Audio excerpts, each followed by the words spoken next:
आज हम ऐतिहासिक स्रोत के बारे में पढ़ेंगे। तो ऐतिहासिक स्रोत जो है कि भारतीय इतिहास जानने के 3 स्रोत हैं।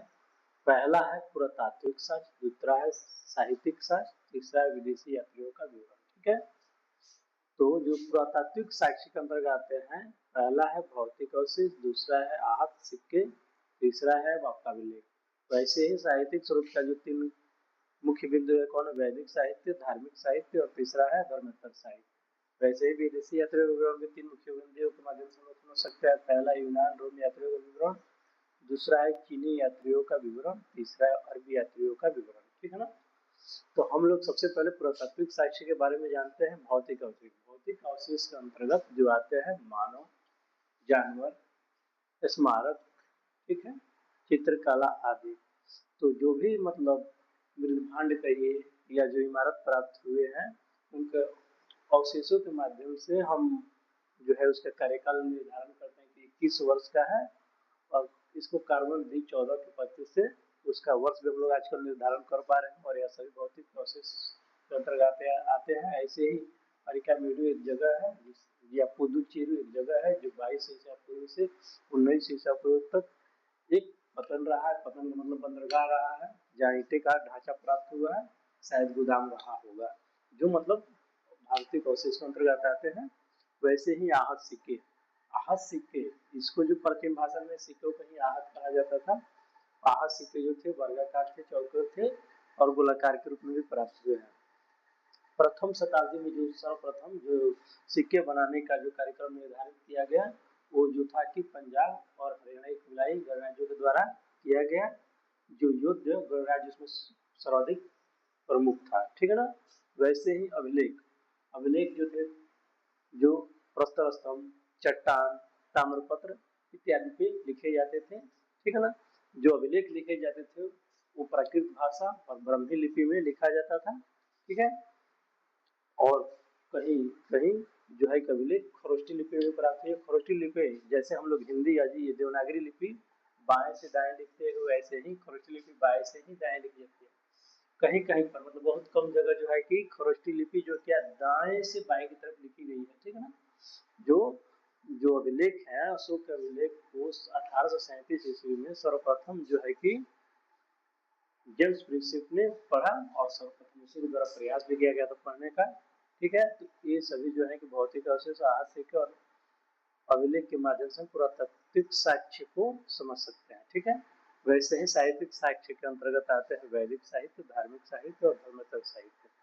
तो वैदिक साहित्य का मतलब है वेद, वेद से ही वैदिक साहित्य का निर्माण हो गया। तो वैदिक साहित्य में क्या क्या आते हैं? वेद हमारे आते हैं, उपनिषद आते हैं।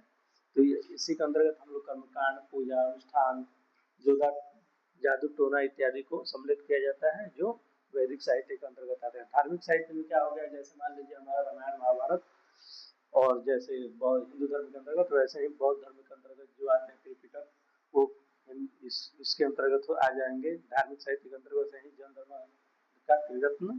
तो कहने का मतलब है कि जो हिंदू ग्रंथ, बौद्ध ग्रंथ और जैन ग्रंथ जो क्या हो गए, वो धार्मिक साहित्य हो गया। और इससे इतर जो रहेगा वो धार्मिक साहित्य हो जाएगा। जैसे कहने का मतलब कि इसके बाद जो हुआ कौटिल्य के द्वारा जो अर्थशास्त्र, पतंजलि के महाभाष्य, या जो कालिदास के अभ्याज्ञान, शकुंतलम इत्यादि जो है सब क्या क्या आते हैं? धर्मेतर साहित्य के अंतर्गत जो है कि आते हैं। वैसे ही अब तीसरा पॉइंट हम लोग समझेंगे, विदेशी यात्रियों का विवरण। यूनान रोम यात्रियों का विवरण पहला है, दूसरा है चीनी यात्रियों का विवरण, तीसरा है अरबी यात्रियों का विवरण। तो यूनान रोम यात्रियों का विवरण जो है, इसमें सर्वप्रथम मेगस्थनीज का इंडिका आता है। ठीक है। जिसमें भारत और रोम और इटली के बारे में बतलाया गया, इनके संबंध और यहाँ के रहन सहन के बारे में व्याख्या किया गया। वैसे ही एक पुस्तक है फ्री प्लेस ऑफ एथेसियन, जिसके लेखक अभी तक पता नहीं चला है, लेकिन भारत की सामाजिक स्थितियों को व्याख्या बहुत ही अच्छी तरीके से उस पुस्तक में की गई है। ठीक है। वैसे तीसरा है टॉलमी, टॉलमी जो ज्योग्राफिया लिखे वो भारत के संबंधों और भारत की स्थितियों को बहुत अच्छी तरह से उसमें जो है कि डिस्कस किया गया है। चौथा हो गया आपका, उसमें है एक पुस्तक पिन्नी, पिन्नी के द्वारा जो है कि नेचुरल हिस्टोरी का पुस्तक लिखी गई है। ठीक है, जिसमें भारत कि मतलब भारत का जो इतिहास जानना है तो ये सब कुछ पढ़ने के लिए बहुत अच्छी है, और इसके माध्यम से जो यूनानी रोम यात्रा के विवरण इसके अंतर्गत आते हैं। वैसे ही चीनी यात्री, चीनी यात्री बहुत महत्वपूर्ण है और इससे क्वेश्चन आते हैं। चीनी यात्रियों में सर्वप्रथम जो आया फाहियान आया। फाहियान जो आया वह गुप्त शासक चंद्रगुप्त द्वितीय के शासन काल में है जो कि फाहियान आया। और फाहियान आया तो बौद्ध बिहारों और बौद्ध बिहार के अंतर्गत जो शिक्षा ग्रहण करने का स्थान था उसके विवरणियों को जानने के लिए आया, और उसने भारत की स्थितियों को बहुत अच्छी तरह से अपने पुस्तकों को क्यों में लिखा हुआ है, जिसको आप पढ़ सकते हैं। ठीक है, वैसे ही वेनसांग, वेनसांग जिसे हम लोग कहते हैं प्रिंस ऑफ ट्रेवलर्स, यानी यात्रियों का राजकुमार, यह किसके साथ, हर्षवर्धन के शासन काल में आया।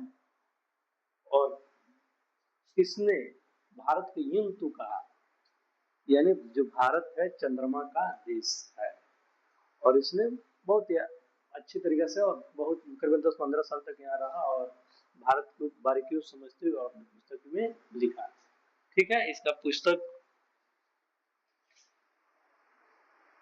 सी यू की था, जिसमें इसने बहुत अच्छा तरीके से भारत की व्याख्या की हुई है। ठीक है, इसी तरह एक और आई सिंह, इस तरह बहुत से सारे चीनी यात्री आते रहे और भारत के बारे में परिचर्चा करते रहे। वैसे ही अरबी यात्रियों का में है आपका एलोबर्नी इब्न बतूता।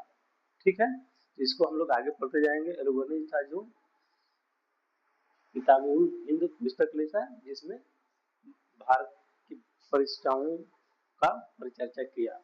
इस तरह का हम ऐतिहासिक स्रोत के इन मुख्य बिंदुओं के माध्यम से समझ सकते हैं और यह बहुत ही महत्वपूर्ण है। ठीक है, और सबसे प्रथम यदि आप किसी पीसीएस या यूपीएससी लेवल में तैयारी कर रहे हैं तो माइंड हम लोग मेकअप करना है, 20 से 25 जो है कि अध्याय पढ़ना है, और उसी अध्याय से ही 20-25 पढ़ेंगे और 10 से 25 क्वेश्चन उसमें से कहिए या 35 क्वेश्चन जो भी होगा, मतलब 20-30-25 चैप्टर से ही प्राप्त हम लोग कर पाएंगे और इतना में पूरे इतिहास को हम लोग कवर कर लेंगे। ठीक है।